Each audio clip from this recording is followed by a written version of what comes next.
Welcome back to another edition of the Macro Investment Show here on the Samaritan Financial YouTube channel. My name is John Burrell. I'm your strategy manager, and I'm here with Chadwick, our IT administrator. How are you doing today? Hey, I'm doing fantastic today.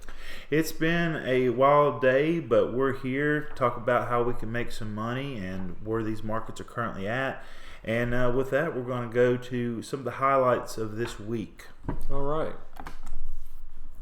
Trump attacks Powell again, aimed Fed independence fears. So basically what's going on is they subpoenaed Powell for some upgrades they were doing to the Federal Reserve, and really it had nothing to do with the renovations or anything that was going on there of it being over budget. It was really to push him out of the position. Maybe he'll drop out early, or he'll do exactly what Trump wants him to do. So there's a little bit of bullying from the Trump administration trying to bully him into lowering interest rates. Now, if we lower interest rates now, while the stock market's at all-time highs, and even though the economy is cooling, it still hasn't, we're not in a recession, or so the data says we're not. But if we go into a recession and we've already dropped the rates to zero, that's given up a tool that we could use when hard times actually come, instead of trying to drop them too soon,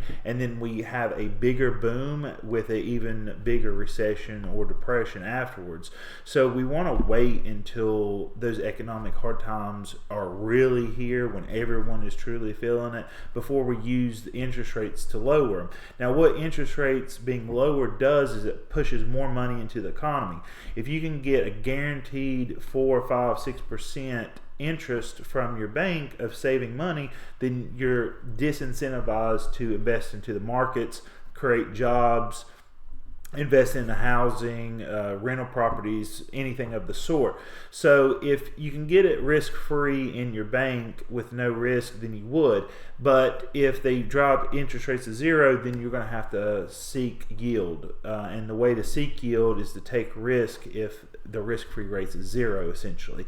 So that's something that Trump is really pushing for. We think that the market should set the interest rate and be a free market instead of one that's manipulated like they've done through the years. But with all that said, let's look at the pricing and our trend levels to really find out what the market says about these discussions.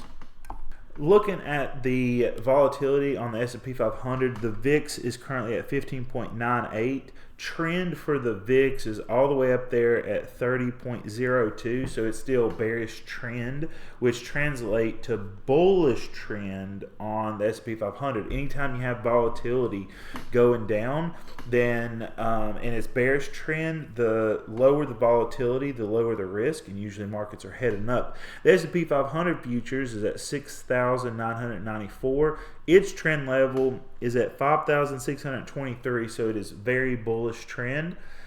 Same story for the NASDAQ. NASDAQ currently at 25,892. Its trend level is all the way down there at 19,457.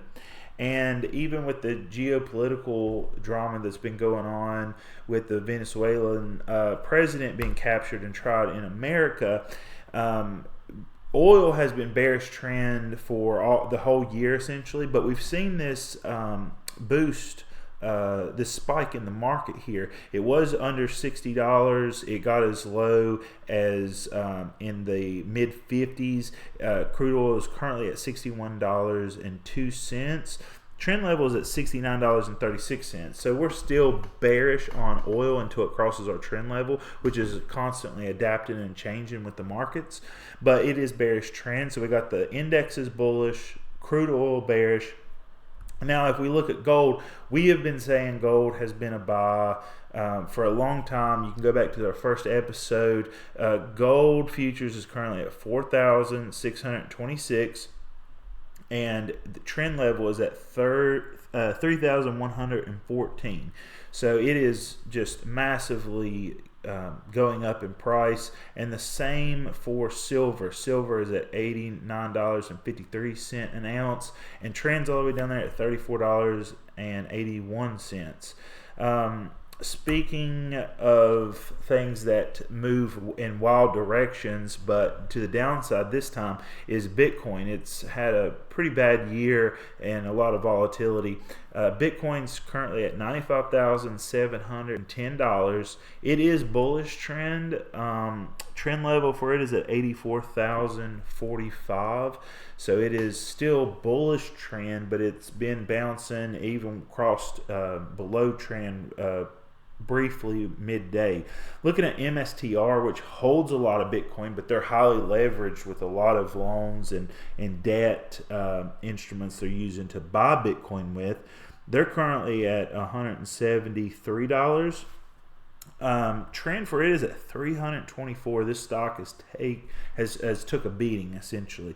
Looking at ETH futures or Ether futures is at 3,347.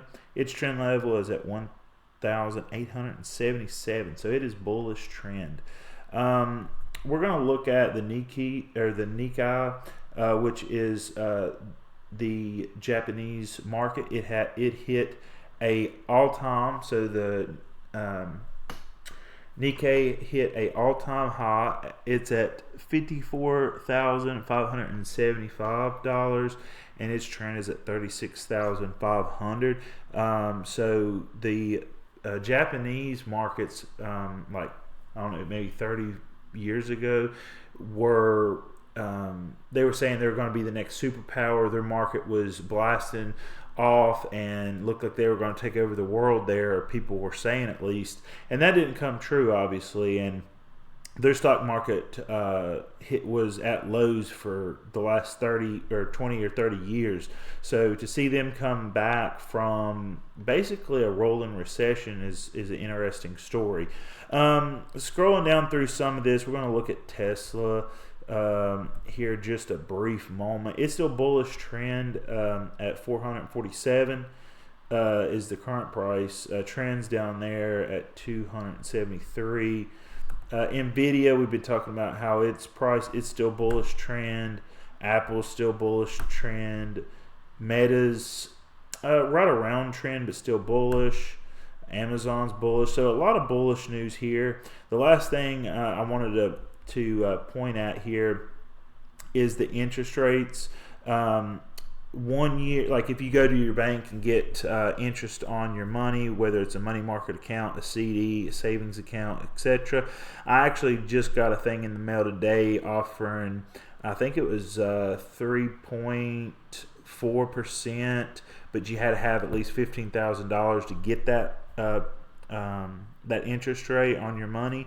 The 1 year is around 3.5, 2 years around 3.5, and then the 5 years at 3.45, 10 years at 4%, and 30 years at 4.8%. So interest rates are higher than what they have been in the last 25 years, but they're on their way back down. Interest rates was much higher coming out of like a couple years after the pandemic. So they're on their way back down, especially with the Fed cutting rates and things.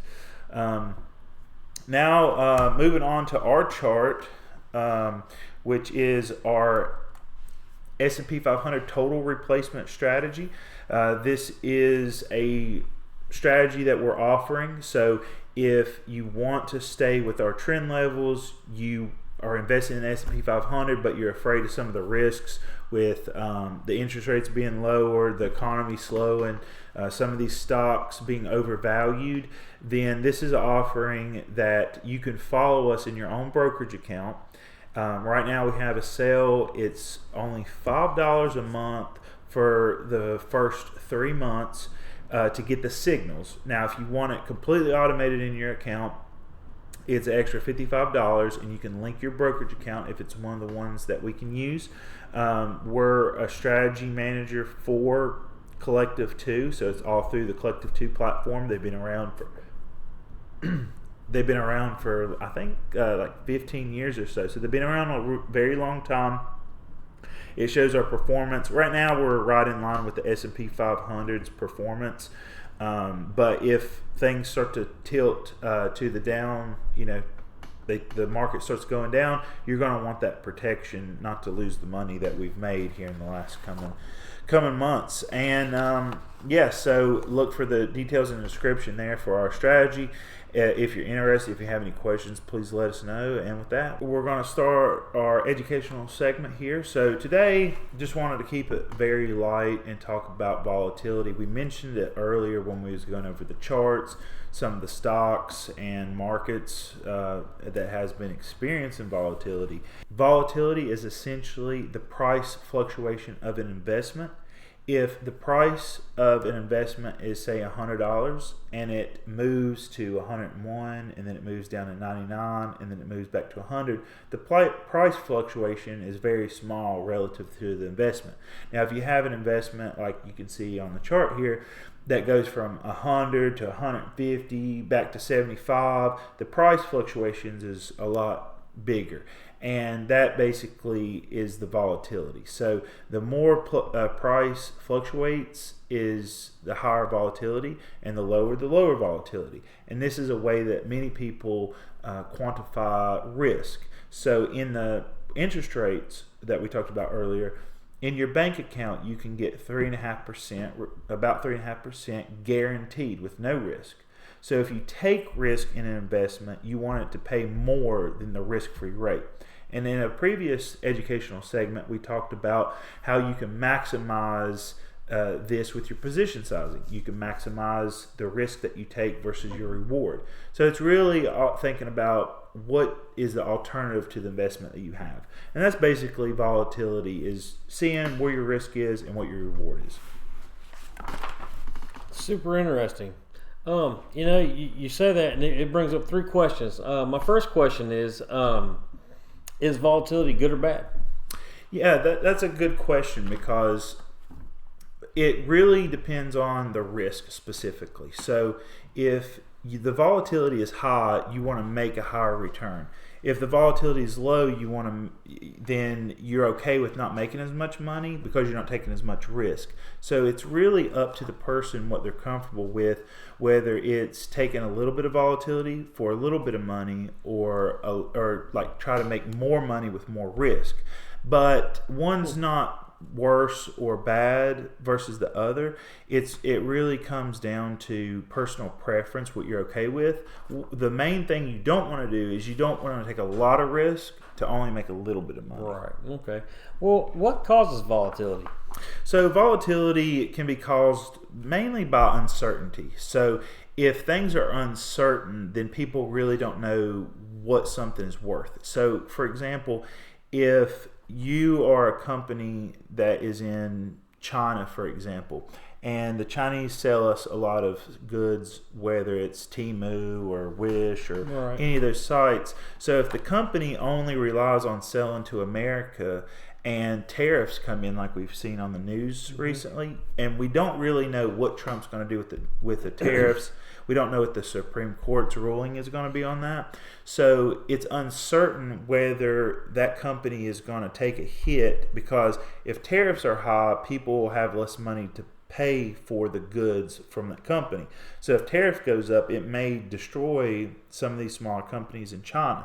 So the value of that company becomes uncertain, and if that company's value is unsure if it'll even be around, then its price fluctuations might move around until something is more known in the future. Okay. Are there some indicators that I can look for when I'm looking at these charts and that would kind of express that? Yeah, so one of the things that we looked at when we first started on our charts segment is the VIX index. So if you look at the S&P 500 and you want to know what its volatility is, you can look at the VIX index. Now the VIX, I think the highest the VIX ever got was in the 90s. And the lowest it ever got, I think, was like around 8 or 9. So that gives you a gauge of how much volatility is in the S&P 500 currently. Right now, it's around 16. And that kind of gives you a range of where it is, whether it's high or low. And in low environments, usually that's when you see the S&P 500 increase. But in your broker, if you're wondering what the stock volatility is, you can click the stock, and under the information in most brokers, it'll tell you how volatile the stock is, and also what its future volatility may be, and it'll be listed as implied volatility. Okay. And with that, that's our educational segment. And like always, we're going to have Chadwick hit us off with the joke of the week. All right. Well, hey, everyone's waiting on the feds to cut the rates, right? Well, let's not forget that patience earns interest too, even if it's not compounding. For sure. And, that's a perfect callback to what we talked about earlier with volatility and the Fed and everything going on. So it's been a wild week, and we're looking forward to see what's going to happen next week in markets, and hopefully with these levels and charts that we showed you, you guys can make some money. And we just want to say we'll see you next week. All right, stick with it.